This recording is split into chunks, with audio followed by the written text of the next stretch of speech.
we have got the market data through the end of May 2023 for the Boise area. And the top 3 things you need to know about what's happening are inventory is actually down year over year. Pricing has gotten better for buyers. And we're going to give you an update on what's happening with the Federal Reserve and interest rates.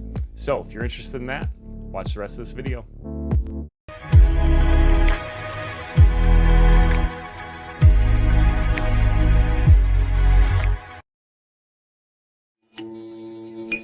All right, so let's dive into inventory. So this is showing us what's happened over the past 12 months.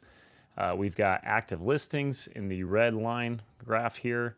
We've got pending sales in the gray, and then we have closed sales in the black. So as you can see, year over year, May of 2022, we ended the month with 1,015 listings on the market. And May of 2023, we ended the month with 767 listings on the market. So we're actually down roughly 25% or so year over year. Now, what does that mean? Well, what it means is inventory is still very low. As you can see, when we dive into these numbers here, which you guys can get from us at any point in time, take a look at the link in the description below. We'd be happy to share these with you if you'd like to see them. And we'd be happy to explain them to you as well. So you can see there's 1.7 months of supply on the market. And, just a reminder, I remind real estate agents this all the time, and clients alike, that between 5 and 7 months is considered a balanced market. When you're over 7 months, that's a buyer's market. There's more inventory than there are buyers. When you're under 5 months, that's a seller's market. That means there's more buyers than there are sellers. And we have been in a seller's market for a long time. Now, pricing obviously has come down year over year. You can actually see year to date, we've lost 4% in terms of the average sold price. With that said, it is a seller's market. So what we've seen is we saw, when rates jumped up, we saw prices come down pretty quick. Then they actually have increased. So they kind of bottomed out sometime in November and December. And we've seen them steadily rising since that time frame. Not rapidly by any means, but just, we're seeing listings get multiple offers. We're seeing, a lot of scenarios where, you have buyers that are fighting over the same exact listing. So homes that are priced right today are seeing a lot of activity and in some cases multiple offers. So that's putting pressure on pricing to, be stabilized. We've kind of found that floor and come back up, at least in at this specific time.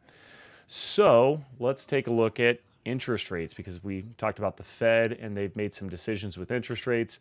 You can see right here, we've got the Board of Governors of the Federal Reserve System voted unanimously to maintain the interest rate paid on reserve balances at 5.15% effective June 15th, 2023.